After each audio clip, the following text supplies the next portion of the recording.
폐경이 시작이 되면 그때부터 여러 가지 증상들이 한꺼번에 뱃살이 나옵니다. 체중의 증가가 문제가 됩니다. 갱년기 땐 그럼 살 절대 안 빠지나요? 그렇지 않아요. 충분히 체중이 빠질 수 있습니다. 첫 번째는요. 안녕하세요. JM 메디컬 레시피의 최정민 원장입니다. 자, 제가 오늘은요, 매일매일 제가 만나고 있는 환자분들에 대해서 조금 얘기를 할까 합니다. 아마 제 환자분 중에서 이 영상을 보시는 분은 최정민 원장님이 진료실에서 늘 하던 얘기가 여기 다 있네 하고 총정리가 될 수 있는 시간이 될 것 같아요. 바로 갱년기입니다. 갱년기 하면 여성 갱년기도 있고 남성 갱년기도 있는데요. 오늘은 가장 흔한 여성 갱년기에 대해서 조금 자세히 훑어보도록 하겠습니다. 제가 오늘 말씀드릴 내용은요. 1. 여성 갱년기가 뭔지 정의, 그리고 2. 여성 갱년기의 증상, 3. 갱년기 호르몬 치료를 꼭 해야 하는지, 4. 그럼 갱년기 때 내가 해야 하는 것, 내가 건강관리를 해서 뭘 해야 하는지에 대해서 설명드리도록 하겠습니다.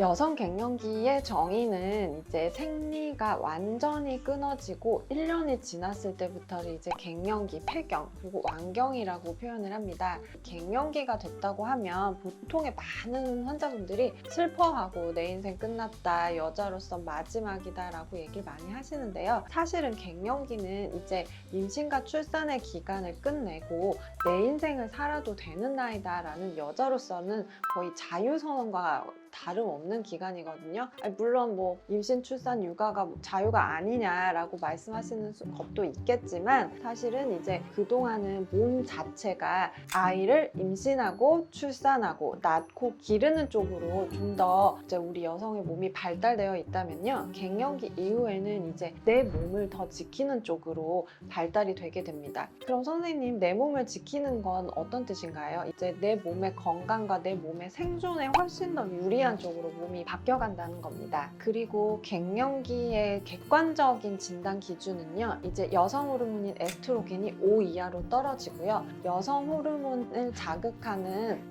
남포 자극 호르몬 자체가 이제 15에서 20 이상 굉장히 높게 올라갔을 때 이제 폐경으로 진단을 하게 됩니다. 갱년기의 정의를 이렇게 정의를 할 수 있겠고요. 제가 처음에 진료실에 이제 47세에서 52세 사이에 여성 환자분들이 오면 제일 먼저 물어보는 게 이제 갱년기가 왔는지 안 왔는지부터 확인을 합니다. 그래서 주관적으로 생리가 끊어진 지 얼마나 됐는지, 두 번째 비검사를 해서 에스트로겐과 FSH라고 하는 남포 자극 호르몬이 얼마나 올라가 있는지를 확인해서 폐경을 진단하게 됩니다.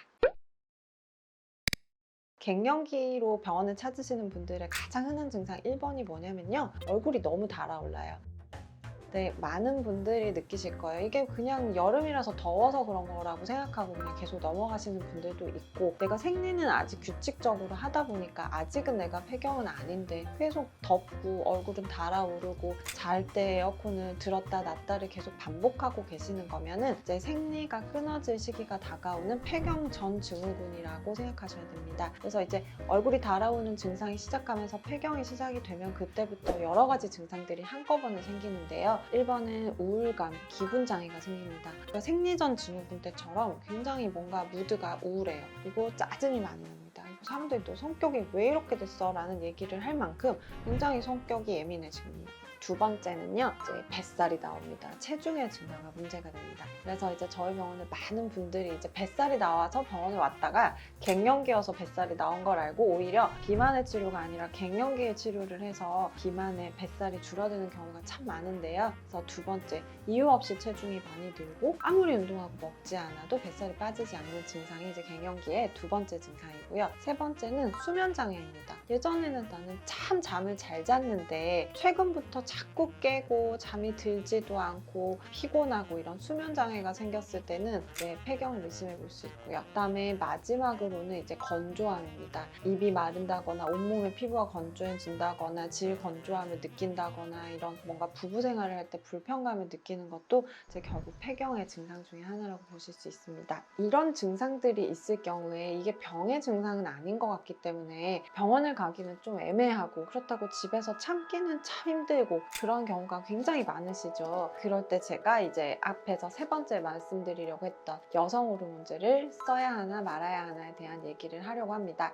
여성 호르몬제 쓰는 게 맞을까 맞지 않을까 참 의사들끼리도 의견이 많거든요. 현재까지는 세계적으로 여성 호르몬이든 남성 호르몬이든 이제 안티에이징으로 보고 있습니다. 그래서 꼭 쓰지 말아야 되는 환자를 제외하고 내가 폐경이 된 지 1년이 됐고 얼굴이 너무 많이 달아오르고 수면장애가 있고 짜증이 너무 많이 나서 사회생활을 하기가 어려울 정도가 됐다면 빨리 병원으로 오셔서 여성 호르몬제를 나에게 맞는 걸 주치의와 상담을 하셔가지고 처방을 받으시고 보통은 6개월에서 한 1년 정도 쓰게 되거든요. 한 달 정도 쓰게 되면 환자들이 드라마틱하게 증상이 좋아집니다. 이제 체온 조절이 안 되던 것도 많이 좋아지고요. 기분 장애도 좋아지고 노화가 진행됐던 것도 많이 좋아집니다. 그리고 또 중요한 건요. 앞서 말씀드린 것처럼 사실 갱년기가 오면요. 부부관계가 굉장히 안 좋아집니다. 와이프가 갑작스런 성격 장애, 막 잠을 못 자고 짜증내고 우울해하니까 예전 같지 않은 모습의 남편들도 많이 힘들어할 뿐만 아니라요. 에스트로겐이 떨어지니까 성생활을 할 때도 많이 불편하고 아프고 또